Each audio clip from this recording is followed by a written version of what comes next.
Good morning and good afternoon. Good morning to those of you here on the West Coast, and good afternoon to you all that are joining Central and East Zones. My name is Mark Salinas, Hi, I'm Colin Davis. and we are humbled and excited that you decided to sign up for this Intro to Equity Starting the Conversation webinar. We're excited that over 250 of you are potentially taking time out of your day to join the conversation and to take up a little bit of our offerings and things we've learned and try as we supported communities to have different conversations about things that matter to them. We want to say that we are also humbled and excited that we have such a cross section of the country as well as roles that will be joining this webinar. Roles and organization-wide, we have early learning, higher education, universities. We have K through 12, from teachers to principals to counselors. We have departments of education. We have foundations. We have a variety of family and community agencies and organizations, those in health and other community-based organizations. So we're excited to have such a cross selection. We do want to say that we primarily work in education spaces. So many of our offerings will have a little bit of a lens toward education spaces, but we feel that it's very adaptable to many contexts. So we would ask those who may not work directly in education space to hold a little bit of that lens of translating and thinking about how to apply that to your organizations, to the context that you support and work in. We want to take a minute to just say a word about ourselves, since we will be your hosts. Again, my name is Mark Salinas, and I've been here at the National Equity Project for a little over 15 years. And prior to that, I was a secondary educator, and I worked in middle schools and high schools in the Bay Area of California. Hi all, my name is Colin Davis, and I started working in education back in 1993, but joined the National Equity Project in 2004. Since then, I, like all of us, have been working as a coach for individual leaders as well as facilitators of groups, all with people who've asked to partner with us to get into some more meaningful, productive collaboration about addressing equity issues that they care about. So that's a lot of what we do directly with clients in their contexts. Mark and I actually am honored to have worked with this man for many years now, and we co-direct now the Center for Equity Leadership. And that's simply just all of the programs that are housed, that are within our organization, where people come to us for professional development events or webinars like these, or networking and collaboration events. We also have a Leading for Equity Fellowship program for a cohort of leaders across the country who come to us over time to learn more about a Leading for Equity approach that they can then take back into their contexts. So that's a little about who we are and what we do. I'm going to pass it back to Mark, and actually we're going to turn off the video so you're focused on the slides, and you'll just hear our voices from here on. We want to take a minute to just say a word about our organization for those that are new to being in a space virtually with us. We're a nonprofit coaching organization that focuses on leadership development and org development. We're based here in Oakland, California, our headquarters, but we do have an office in the Midwest and in Denver. We want to say a word about this, our mission statement, which is embedded in the second line here, around transforming achievement experiences and life trajectories for children and families. That we're not neutral as an organization. We do have the honor and privilege to actually work in many different communities across this country. And one thing that is very common is we see inequities show up and get associated with groups of young people, children, and even the adults in those communities. And so we're not neutral when we're trying to partner with folks to have the conversation around who is not being served in those communities. And again, we see Black, Brown, students and young people. We see things that are associated with language as well as zip codes and socioeconomic status. So with that being said, we want to offer you a couple things to try on in this webinar to start the conversation with great humility, and to know that this is to just get some things started and to be real specific in who you're talking about when you see some of the gaps that get associated with particular subgroups of people. So one big idea we want to start with is that we feel that it's about the conversation and how we get the conversation started and some of the right types of conversations. So we believe, and here's with this quote, that one good conversation can shift the direction of change forever. So several of the activities that we're going to share with you are ways to get some conversation started. We do know that there's a conditions that have to be in place. We know that there has to be kind of the through and beyond of the conversation, and it just doesn't just end with the conversation. But because this webinar is focusing on getting the conversation started, we thought we'd share a couple ways that we support folks to do that. And it's kind of this flow of the webinar are really some activities that we use to actually help people get some things started, with first doing a little bit of work around beliefs, looking at the why and the why of doing equity work, and then obviously getting into a little, like, what does it look like? So the how, and how do we get started? So we're gonna share, again, a few tools, a few activities, and invite you to try those on, because you'll be interacting with them, as well as thinking about what it might look like to put that in play in my context. And lastly, I wanna say that we're gonna give some opportunities for you to interact during the webinar. So we'll have a poll, we'll have opportunities for you to click on the chat feature and put a few reflections and thoughts down. And toward the end, we'll have an opportunity for a little bit of question and response. And afterwards, we will be sending, within the next couple of days, the slides in a PDF. And so you at least have a few of the images, a few of the quotes, and a few of the flow of the webinar, as well as a few tools that we'll be referencing or using. All right, so let's get started. We wanted to start here with a couple of our core beliefs. And we're doing this because we know that any approach we take toward starting an equity conversation comes from a place of what do we really believe about equity and about what it takes to create change. So we're going to highlight just a couple of our core beliefs, and we do this not to sell them to you, but to give you a little sense of what's driving some of our approach, why we're approaching this the way we are, and to invite you to do your own thinking about what you really believe it will take for you all in your communities to create the change you want to see. So one of the first core beliefs is this: to support people to change, you have to start by meeting them where they are.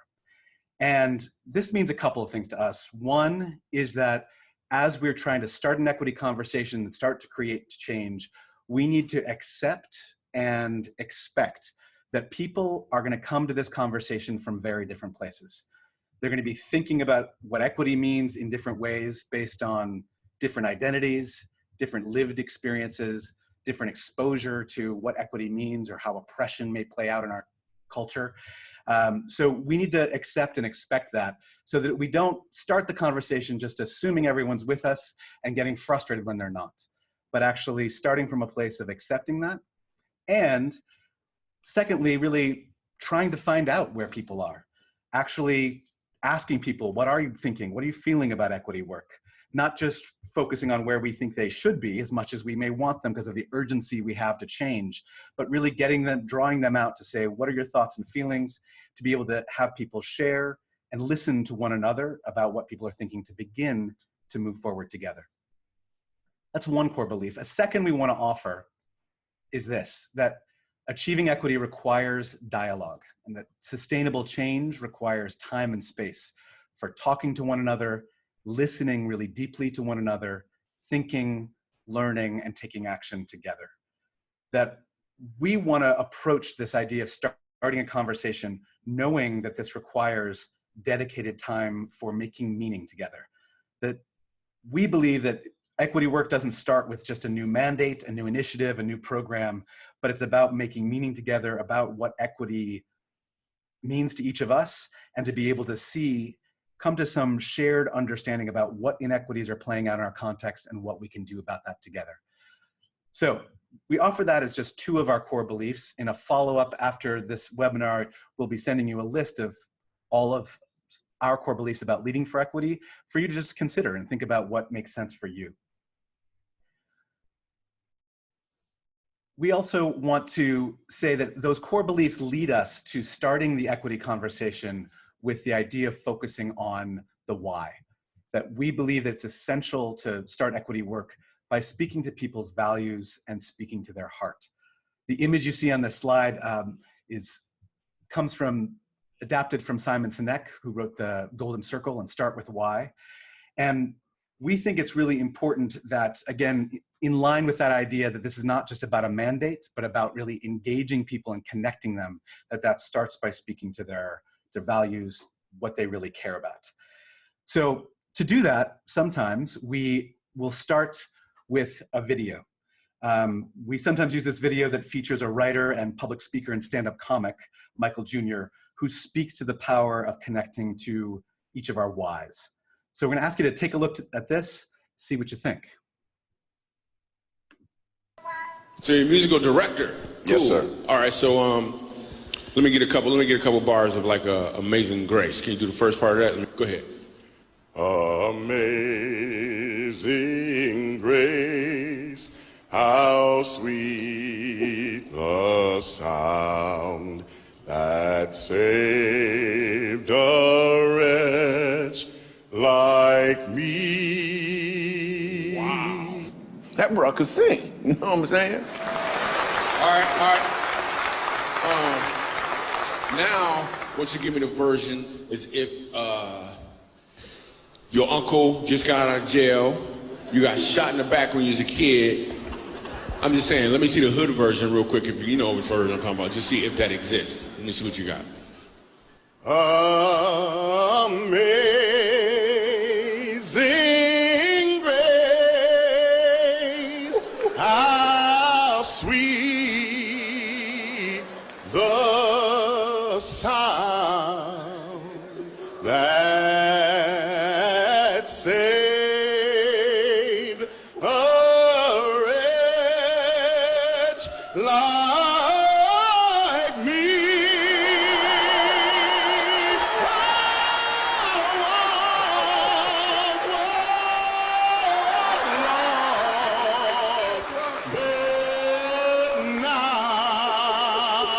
Right now I'm found, was blind, but now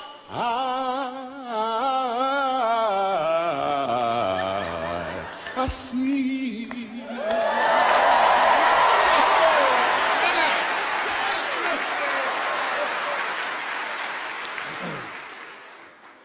So here's the thing. The first time I asked him to sing, he knew what he was doing. The second time I asked him to sing, he knew why he was doing it. When you know your why, your what has more impact because you're walking in or towards your purpose. We use this video a lot and seen it many times. It still connects to me just in terms of the power of what can open up when people really connect to what they care most about. This idea of when you know your why, your what has more impact because you're walking in or towards your purpose is really what drives our approach to starting conversations about equity. That we need to start where people are talking about what matters to them. And sometimes at first, that's just as simple as talking about why they do what they do every day, what gets them out of bed, what motivates them, whether or not they see that as explicitly connected to equity at first. Really just getting a sense of what drives you, what do you care about? Speaking to that first and finding ways to connect that to what you're trying to do together in terms of addressing equity issues in your context. Margaret Wheatley offers this powerful quote: "There's no power for change greater than a community discovering what it cares about." And that's really what we're trying to speak to here, is helping as leaders, not just telling people what we're doing, but helping them connect to what do you care about and how can we use that and build on that to move forward together to ensure that we're working in just and equitable ways in our organization and our community. So to be really explicit, we start with why, to invite people to talk about what matters to them, to connect them to this work, as opposed to just being handed a prepackaged notion about what equity is and what work we're doing. We believe that starting with storytelling and starting with listening to one another is a powerful way to build human connection and build community. And that we think starting the equity conversation is really a process of starting to strengthen community, because you're going to have that stronger community to be able to get through some of the difficulties, tensions, and challenges and pain even that we're talking about when we're really looking at the equity challenges we're facing. And ultimately, starting with why helps support a collective ownership and investment to the work, rather than just feeling like, okay, we'll do this because our leader said so. we're actually all connected to what we're up to together and feel like this is our work as we move forward with equity work together. So with that, we want to say that is one of the most powerful ways we think that it's important to start the equity conversation.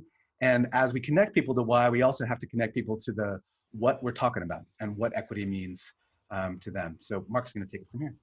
Yeah, and so these next few pieces, the purposes are to explore a couple approaches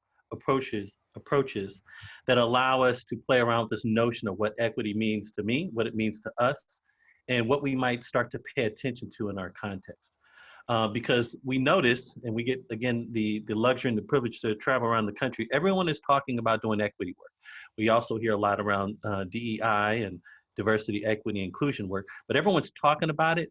And we always try to slow people down to first say, what do you mean by it? And how are you engaging as a community to talk about, like, what's meaning are we making about what equity is before we start designing something? And so we want to pause for a minute and invite you all to get on our chat feature to start to lift up a little bit of what you mean by the word equity, right? So if you look on your dashboard, you'll see an icon that allows you to click on the chat feature. And we want you to just take a couple minutes to just jot down a few things of what comes to mind, what do you think of, and what do you mean when you use the word equity? You can also tweet at Equity Project. Use the hashtag intro to equity if that is what works for you. Take a moment. No wrong answer right here. For you, what does that mean? What do you think of? Addressing power imbalances.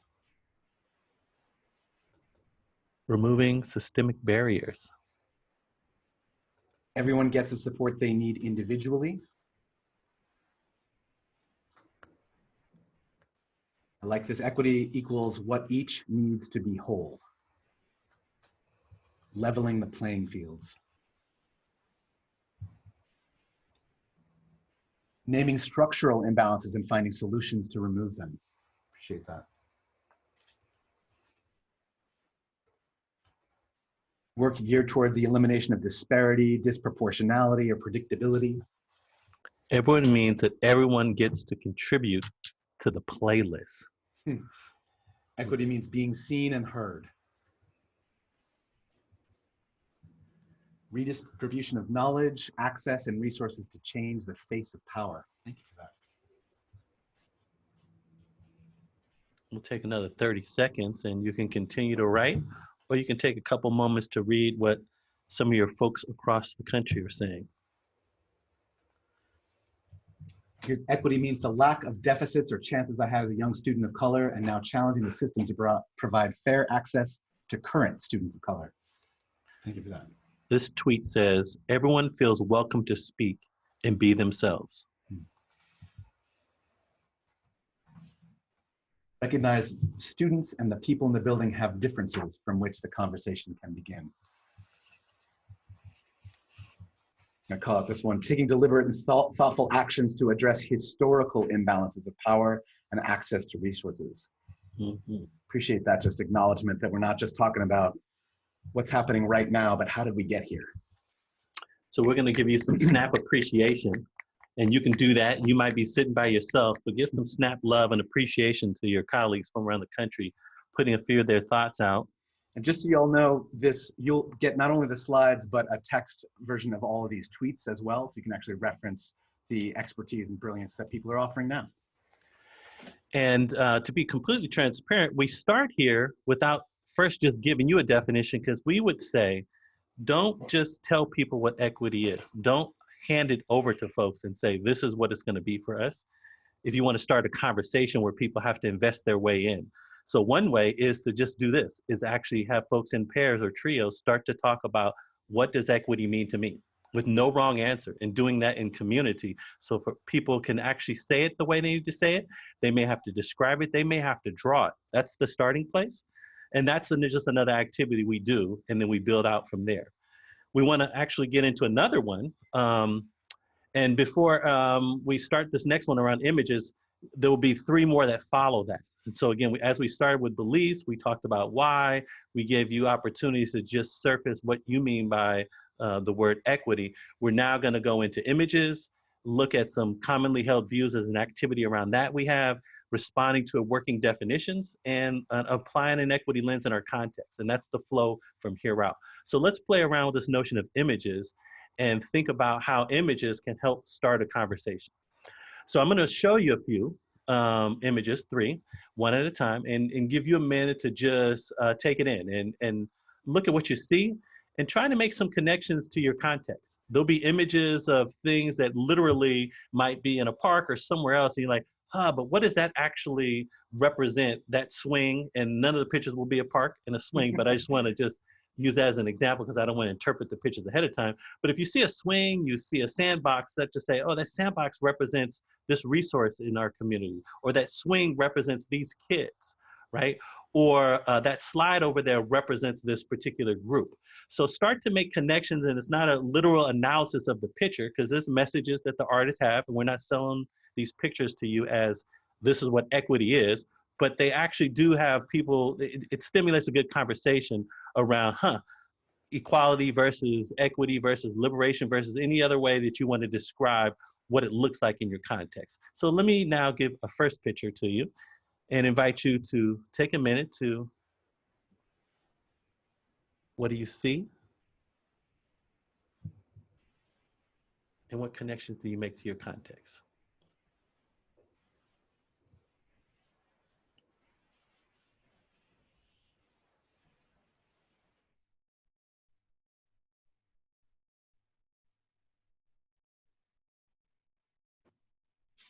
So as you look at this, you might have zeroed in on the tree, the apples, maybe the ramp, the angle the people are standing. It's all fair game, but it's in the dialogue. And right now you're doing that probably by yourself, but we normally do this in groups of 2 or 3.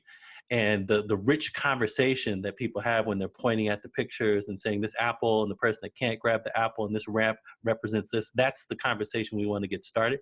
So it kind of moves from what do I mean by equity into the, this helps me start to then talk about how it plays out here. We want to show you another image, and I'll be doing less talk. And feel free to substitute anything that represents anything in your context.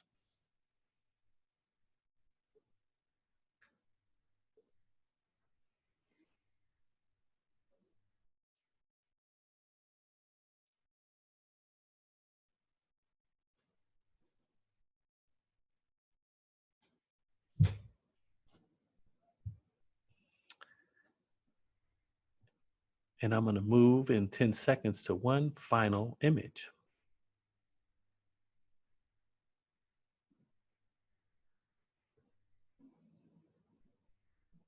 Take a look at that one. What do you see? What connections do you make?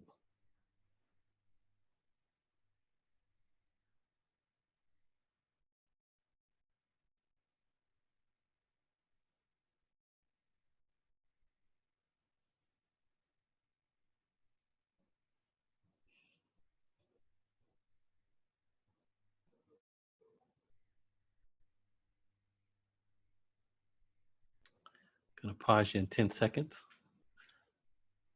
And we're going to do a poll pretty soon and have you interact with one of the 3 that speaks to you, that we showed you. And here it comes. We're going to invite you to just do a poll. We're going to launch in a minute and ask you to consider which image might help really support kind of an authentic and productive conversation in your context. We're going to launch right now. Select between 1, 2, and 3. If you need to think of a particular group, think of a particular group.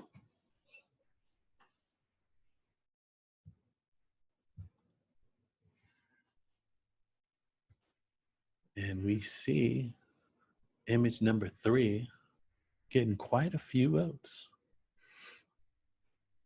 Image number 2 also getting quite a few votes.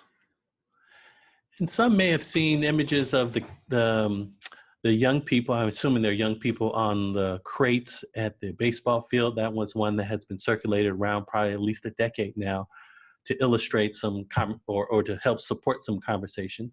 And these are just three that we selected. And so if you haven't seen that one, there's another one out there with kind of kids standing on crates outside of a baseball or softball field with a fence barrier there. And it's not about having the right picture, but it's actually having the picture and the images that help people then start to have the conversation and point to the tires, right? Or point to the pipes that are underneath the ground, and point to the ramp and the slant of the ramp. So and chat it around the angle of the ramp and what that actually might mean. So the no wrong answer allows people to kind of weigh in and talk about what matters to them, and again, hopefully connecting it to their own context. Another thing we do sometimes with these images is maybe even put all 3 or 4 out and have people talk about all of them together and which ones resonate and why. And at times, when you have even a little bit more time, you can invite people to actually say, what would you add to these images, right?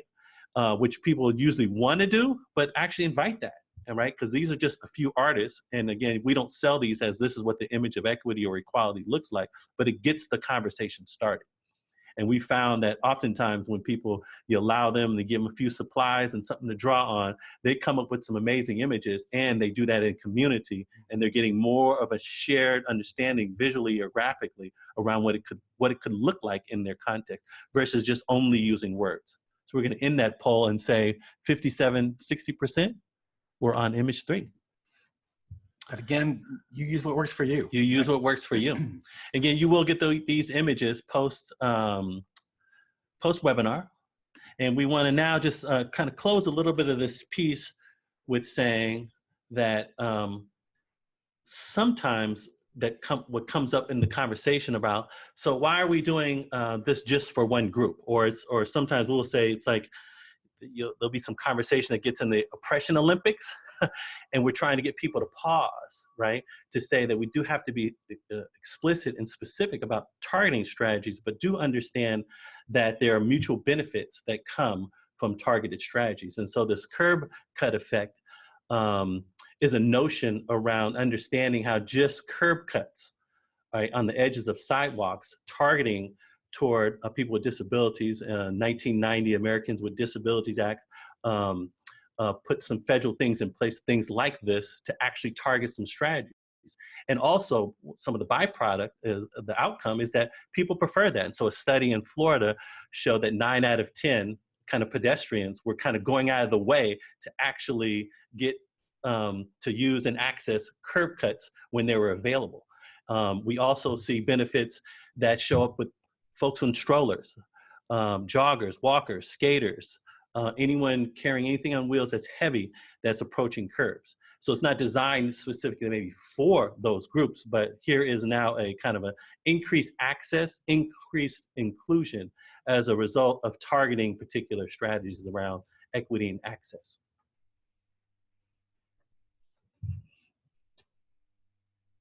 So we want to now go from images to one of a next piece, which will get into commonly held views on equity as another approach and activity. Colin? Yeah. So another way we engage this, if we're not doing images, is simply to name some of the commonly held views people have about equity, to kind of normalize it and offer them a choice to connect to what resonates with them. So here are some of them that we often offer. Equity means equality. Some folks are just thinking those two words basically mean the same thing. Others focus on access to programs or opportunities. Some folks believe that equity means proportional outcomes, really making sure we don't see disproportionality in outcomes that we're working toward. Equity means political change. It's about getting the voting booth and creating political change on that level. Others focus on the social, psychological, and institutional change of how we think and feel about one another, how we set up our policies and practices. And often when we're doing an activity where we're engaging people in this, we'll always leave a blank where people can kind of fill it in for themselves. So just to give you a very practical example of how we lead people through this, we will actually hang signs with each of those descriptors in different areas of the room when we're first engaging a group in equity conversations. And each individual gets to stand up and choose which sign is closest to representing their thinking and go stand near it. So people actually go to the sign, they're with other people who've chosen that sign, and they find one or two people in the same area to just have a brief conversation about, why did you choose this? What does this mean to you? Why does this resonate for you? And to be explicit, we offer this as a way of lowering people's defenses. If everybody's getting a chance to talk, and only talking to one or two people can help people lower defenses, as opposed to feeling like you have to give a speech to the whole crowd that you're with. And it can start by making connections with other people who have some similar beliefs or think in similar ways. After people have been able to make that connection with people who have a similar idea of equity, we ask people to share some highlights from different areas of the room, different kinds of perspectives on equity. And as leaders of these conversations, we really encourage the whole group to look around, to acknowledge the differences of perspective, to name that from the front, and to say that we want to start with what people are currently thinking and understand that as we begin to move forward toward a more shared definition over time. So that's one other example of how we do that. At some point, we, as the National Equity Project, almost always will offer a definition that we use. And so another way to engage a group in equity conversations after they've talked a little bit about their why, connected to some ideas about what they think about equity, is to offer a working definition, not as the final answer or the silver bullet, but to say, here's one way of thinking about it. What works for you here? And what would you add or change? So we have a few different examples of what equity means. This definition actually is from PolicyLink, another great equity-focused organization. Offers that equity means promoting just and fair inclusion, creating conditions in which everyone can participate, prosper, and reach their full potential. That's one broad definition of equity. We could offer to ask people to say, does this make sense? Does this work for you? What would you add or change? When at the National Equity Project, we've been focused primarily in the education world, we will often offer this definition of, it means every child receives what they need to develop to their full academic and social potential. This is a definition that has evolved over time and continues to be developed and iterated. We have many conversations internally of, we should probably change that word potential, because it kind of raises the question, who gets to decide when someone's potential has been reached? So we talk about this as one way to think about how does equity means every child gets what they need to fully thrive in their context. So whichever definition you might use, the idea is to offer people something and to get their responses. When we offer this, we also offer not just what equity means, but what it means to work toward equity. What would we be doing if we're actually trying to get there? And so we offer these three that we want to give to you, see what you think. One is working towards equity means removing the predictability of success and failure that currently correlates with social and cultural factors. So this speaks to some of what Mark spoke to in the very beginning about the patterns we see nationwide about success or failure, whether that's in schools or other measures of health, jobs, et cetera, that correlate with race, correlate with home language, immigration status, socioeconomic background, zip code, et cetera. We can actually predict who's going to be successful or not based on some of those factors, and that our work is to make sure that that's no longer true. Another way that we think about working towards equity is interrupting inequitable practices, examining biases, and creating inclusive school environments for all. Inequitable practices means really anything that we're currently doing that's not serving every student or every young person we're trying to serve.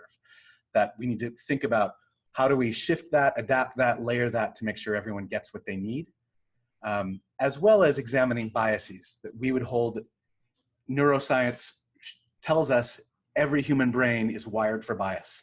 We make associations, whether or not we intend to, that are kind of given to us by the messages that we've received in our society, and that we need to find out where are those playing out and actually getting in our way of being able to create a fully inclusive and supportive school environment.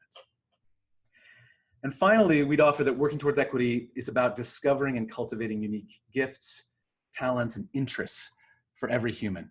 And we really believe that equity work isn't asset-based approach, that we want to actually tap into the best of everyone. And that includes both the young people we may be serving, trying to serve in schools who have not gotten what they need to thrive, but also the adults, the parents, the community members, the teachers, and the staff, ensuring that we're tapping into each person's strengths, interests, talents, passions as a way of becoming equitable as we work together. So when we're talking about equity and working toward equity, we mean both what are those outcomes we're looking for, whether those, again, graduation rates or academic outcomes or experiential outcomes, hiring, leadership, whatever it may be that you're looking at, who's getting those results and who's not. But also, we're talking about the process. And this last piece really talks about that, about how are we, as we work towards those outcomes, tapping into the unique talents, gifts, making sure everyone is seen, validated, heard, to be able to take the best of what everyone has to offer as we're working together toward those outcomes. So a few just brief tips as we're talking about, we would often give the definition that we gave, ask people for responses, and then really encourage any group of people in an organization or community to start to work on their own definition. Get to the place where you have a working definition of what equity means to you. It's important to, after you've had some time to make some meaning about how people are thinking and meaning where they are at the beginning, to come to, over time, some more shared language. We know what we're talking about when we talk about equity. And then we come up with a good enough version of a definition for equity that's going to help us guide our work. That we're not coming together every time just to wordsmith and get really specific about how this definition needs to be tweaked, but to say, is this good enough to guide us about what are we talking about, how are we talking about it when we're moving forward on equity work? And just to note that process matters, that it's important that whatever definition a group comes to, that people feel connected to that it's, the process helps people work through some disagreements. Process of developing this definition can actually be something that supports building community, and that's what we would really encourage. Speaking of which, we want to just offer this quote. As I said before, we believe that starting an equity conversation is really about starting to strengthen and build community so that people can get through some difficult work together. And we appreciate this quote from Linda Christensen, who offers, community isn't always synonymous with warmth and harmony. Politeness is often a veneer for understanding, when in reality it masks uncovered territory, the unspeakable pit that we turn from because we know the pain and anger that can dwell there. It is important to remind ourselves that real community is forged out of struggle. This is the crucible from which a real community grows.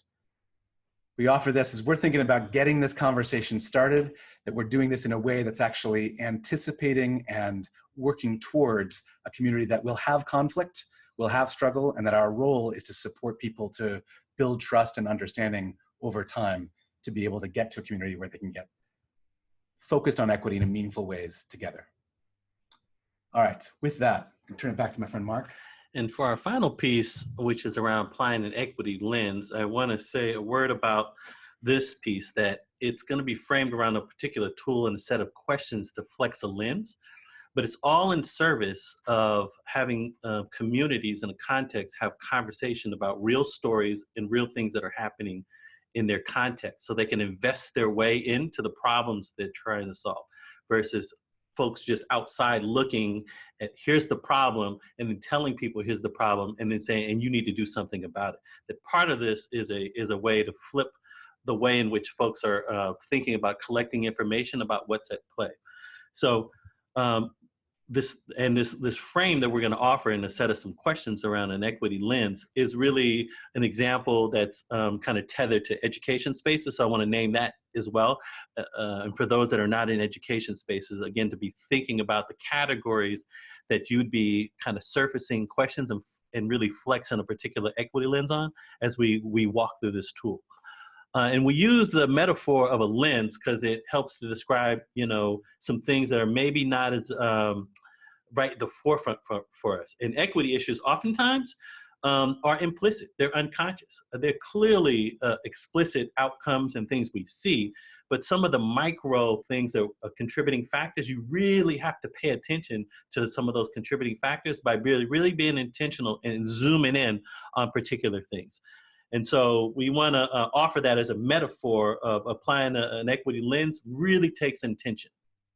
And so we framed this particular activity around looking at student outcomes and experiences, teacher practices and stances, staff discourse and culture, and parents and family. These wouldn't be the only things you look at for in an educational setting, but we want to give a couple samples from a tool we have with some starter questions that allow people to kind of go in and look at some things together, again, all in service of having dialogue and conversation about what did we see and what did we notice. So I'm going to show you a couple of questions from each of these 4 areas and invite you to be thinking about what that might reveal if you were reflecting in those ways as you went in to look at student outcomes and experience. So take a look at these questions and consider some of these sample questions.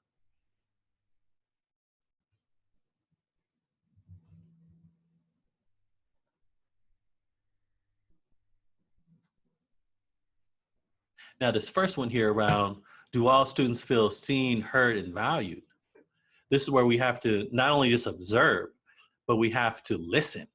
And we have to also have more conversation as we get, like if 5 or 6 of us say we're going to go into some classrooms or we're going to look at some things that are happening in a school system around seeing and value, we really have to listen and talk to young people.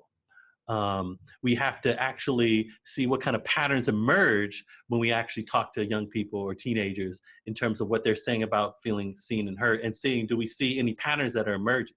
So just using that as one example, that by just having the questions that pique the interest of a group, you're investing people into what's going to be the result. And if people invest in what's going to be the result, they're investing their way into some agency, like, we need to do something about this, versus someone else saying, hey, your kids don't feel seen or heard. And then someone's like saying, well, I didn't have anything to do with asking some questions. I want to understand that for myself.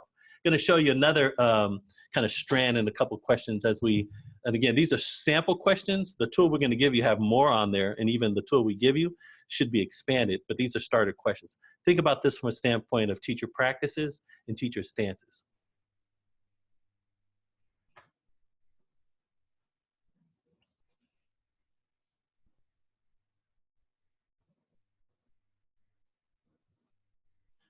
So again, zeroing in maybe on the second one here around really looking at teacher interactions and paying attention to what those interactions kind of look like and with who.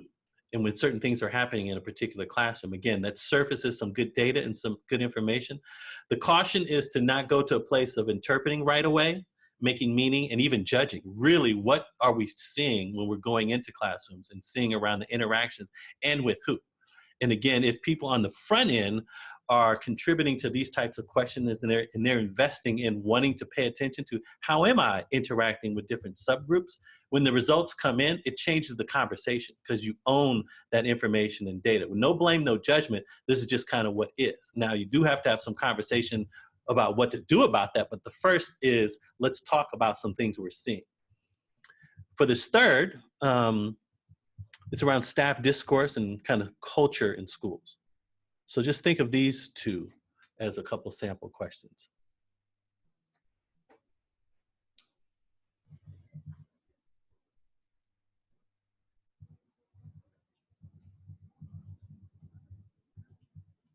So on the second one, bridging from the last piece. So if there are patterns and there are data that's suggesting that we need to look at some of our blind spots, is there time in the professional learning, in the collaboration, to do some work, some personal work that we all need to do, right?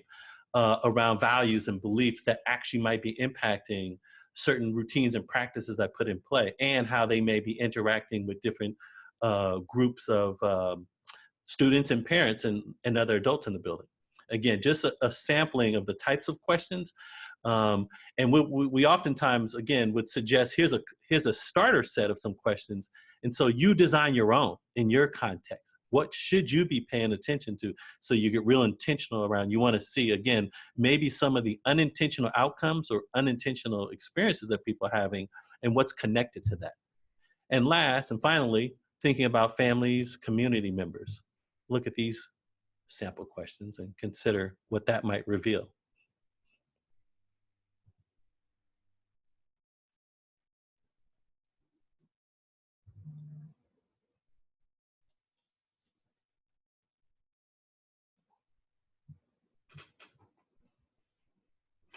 I love the second one. Of course, you knew I was going to go there. Around parents and families and feeling welcome and a sense of belonging in school. And again, one of the only ways to do that is to actually listen to families. And not only just listen, but actually believe what people say.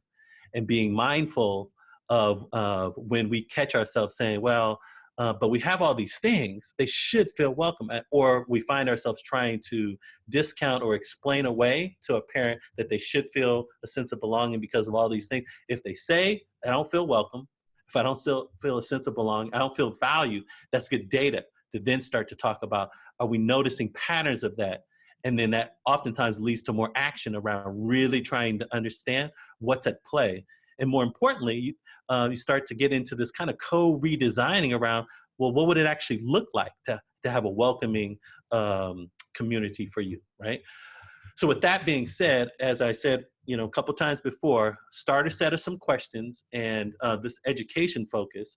But again, you want to, in a community, start to generate what would be the types of questions around the things we need to kind of pay attention to that might be a little invisible and not so clear to us. And that's when you start flexing that equity lens, all in service of having a conversation about what's really going on in our context. So we now want to invite you to think beyond education context if you work outside of education, or if you do work in education but not specifically in a school, to start to generate and post either chat or tweet, what are some of the questions you ask in your context when you're applying an equity lens? So when you're observing, when you're in there listening, jot down a few phrases and the questions, and we'll read back a couple of the ones that we hear. Who's going to get us started?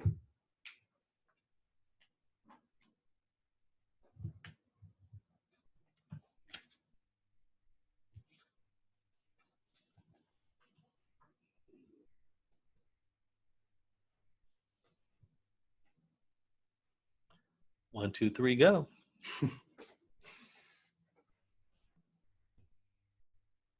Here we go. Thank you. Are there patterns in which staff put themselves forward and earn leadership positions? What role do you see the arts playing in addressing issues of inequity in schools and in society in general? Are all students seeing themselves reflected in the curriculum? Which groups get promoted at what rate? Mm-hmm. In what way are we elevating, discovering, cultivating unique gifts, talents, and interests in our most marginalized student populations? Do all staff feel welcomed and have a sense of belonging?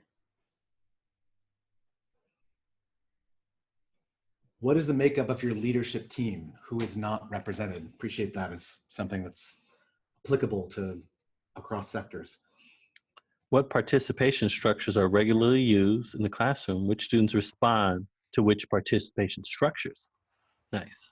So what's in place, and then really paying attention to who's engaging and who's, you use the word responding, not engaging. I don't want to substitute. Thank you for that. What are we doing to increase people of color in leadership positions? Mm-hmm. We'll take another 30 seconds and would encourage you to continue to also think about the things that may not easily be seen through, let me just look at an org spreadsheet, let me just kind of tally the results on a benchmark, but to actually some of the more micro interactions that actually might reveal a little bit of more patterns that people may not be noticing or paying attention to. Appreciate a couple of these really focusing on how decisions get made and by whom. Yes. In meeting where decisions get made, which groups speak the most, which group ideas are promoted, which are ignored. Mm-hmm. How are we perpetuating aspects of dominant culture in our leadership and team? Who is not present in leadership versus team versus the population we serve? Appreciate that, going beyond just kind of representation of who is on the team, but what are the ways of interacting, ways of being that actually might be supporting, benefiting some and disadvantaging others, or denying others opportunity. All right, well, thank you for that. And again, that would be in just another activity that we would suggest doing in your context as you're talking about why of equity, as you're talking about, you know, what equity is. A next piece of this say, what should be the look for us? What should we be listening for? And this is where, again, collectively, everyone then is all in with this is what we actually need to pay attention to. So as you generate these questions here, generate them in your context. And again, those folks have the opportunity to invest their way in. So when the results come back, they have skin in the game. Versus a group going off into the room and say, let's come up with the equity lens question and go do that out there on people, right? And then we give the results. We wonder why sometimes folks are like pushing back because they also weren't invited into, even if the questions were good. So again, want to just highlight that investment in so that people can have some agency around the results. And just in on that was tweeted, who is looking at the data? Does guilt and fear get in the way of change? Love that. So the last thing I want to say about this is we know that when we're out there flexing the lens, we are observing and we're listening, that we are influenced by our own life's experiences, our identity, our values, our beliefs, right? So what we see triggers things in us, or we sometimes see the things we want to see. And so part of this work of flexing an equity lens, and we're not asking people to be neutral, but to really pay attention to when you slip into, right, that level of judgment and start to amplify things that may not be amplified, but really sticking to what am I actually seeing and realizing that we all have blind spots. And so when we do get into the dialogue, we may find 5 of us in the room, we agree we're gonna look at these 3 things and we all saw it differently.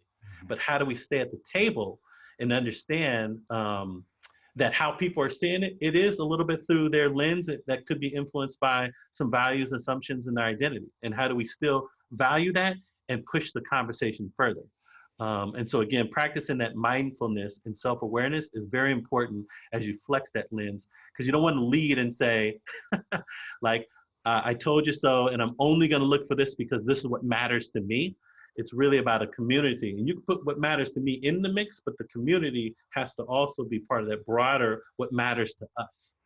So last thing I wanted to say about that, and thank you for putting a few of those things there, because as that transcript goes out, people now have another bank of questions and look for us. Thank you for that.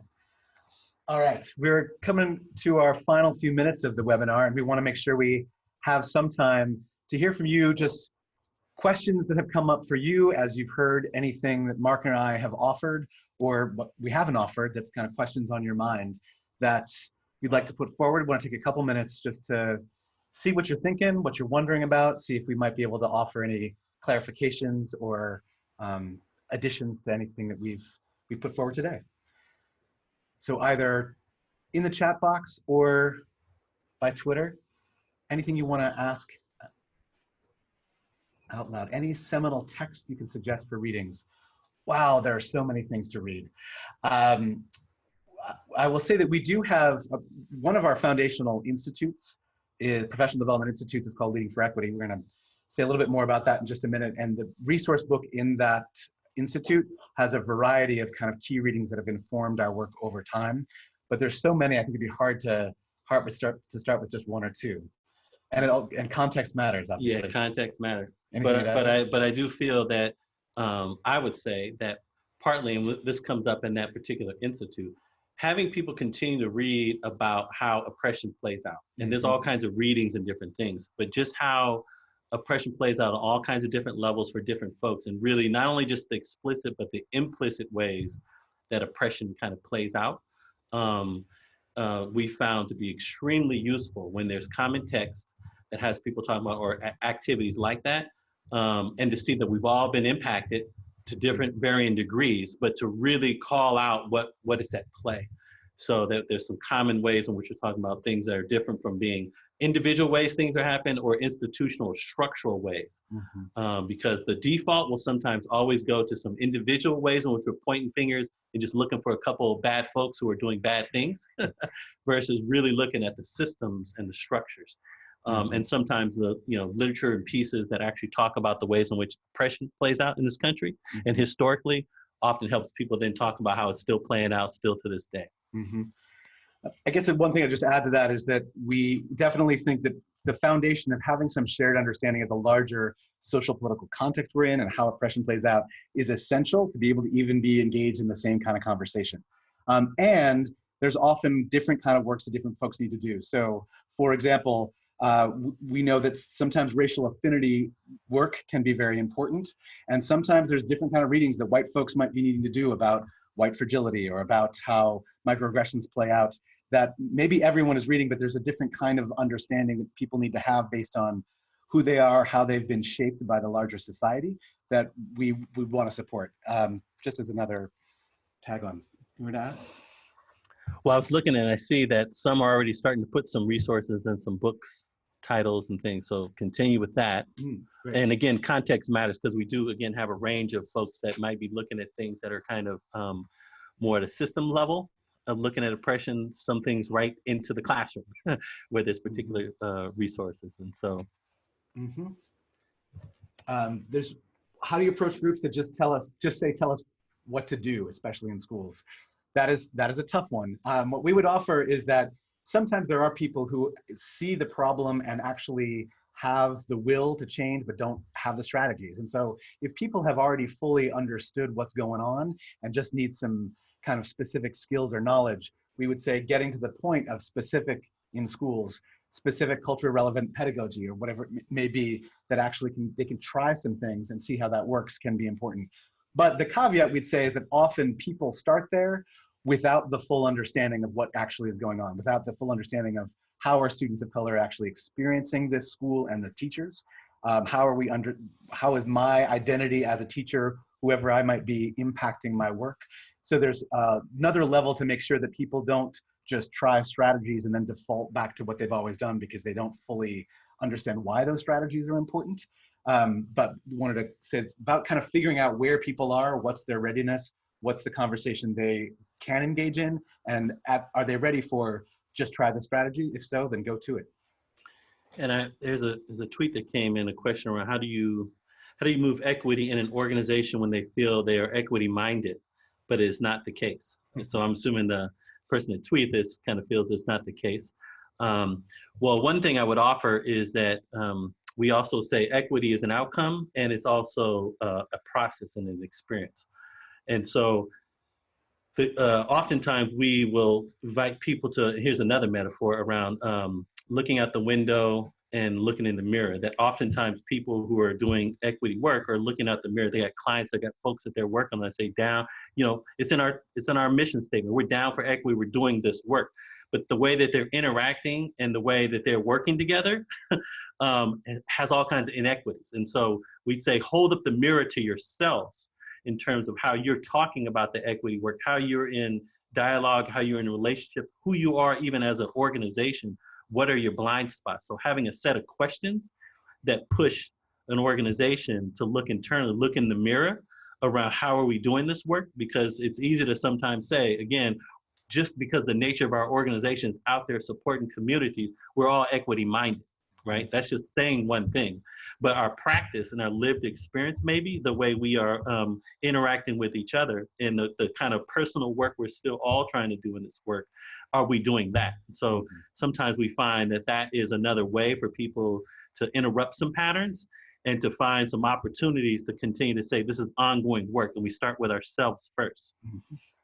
Just to piggyback on that, it connects to one of these points earlier about how we're perpetuating aspects of dominant culture.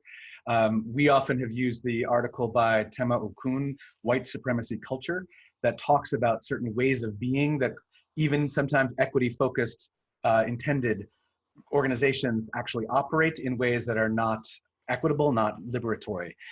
So that is one place that a conversation could start if, again, folks are ready for, do we know what equity is about, and are we ready to apply that lens to ourselves?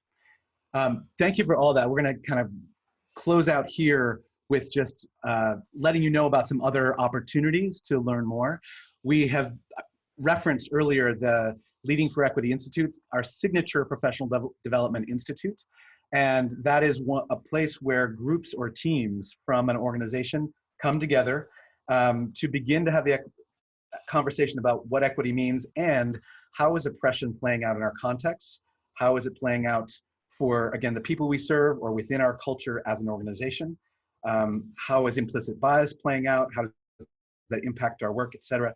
And what's required for me and us as leaders to be able to really engage that? So that has several opportunities in the spring also for a 3-day residential that actually goes much deeper and has more time to explore some of how that's all playing out for teams. They'll have time to actually explore that. That's a big recommendation we'd make as people are trying to get this conversation started, is to see if you can bring some folks to something like that to have an experience together and take that forward. A couple other opportunities to know about coaching for equity. In November, there's a 2-day option, and that is really focused on the skills required to influence one-to-one conversations, kind of supporting the learning, growth, and development of individuals as a manager, as a supervisor, as a leader, as a coach, or even as a colleague. What's some of the skills and knowledge needed to be able to focus those conversations and influence interactions focused on equity. One that we don't have here that we just want to make sure you know about is in the spring, we have in January, designing and facilitating meetings for equity. And that's a 2-day institute that really kind of goes behind the scenes of a little bit of what we've been talking about here in terms of how do we actually design agendas to engage people in these conversations in productive ways? And what are some facilitative skills that we need to be able to support people to have a positive group dynamic and keep the focus on equity even when things get challenging? So please check out our website. You'll see the site there for multiple opportunities for continued learning. And encourage you to keep the conversation going here. You can keep the tweet going, Equity Project, #Intro to Equity. Feel free to check out our website for more information. Anything else you'd add? I just want to add that thanks for taking up these offerings, and there are a lot of tools and activities, and you're going to get them post session. And we want to say a lot of tools and resources, and you are the best tool. So we want to continue to remind you, as being a warrior and a leader for equity, that you're the best tool. Continue to listen and believe people. That doesn't mean you have to necessarily believe everything folks say that needs to be done, but believe that's their story. Believe that that's their truth, and believe that that's what's going on for them in this moment. So be mindful of our judgments when we're listening to people, and understand that people's behaviors are not who they are. I mean, yes, there are some folks that their behaviors are there, I'm sure. I can't make a blanket statement. But in this work, we need to have people have a stance of some of the behavioral displays, some of the pushback, and some of the resistance is a story behind that.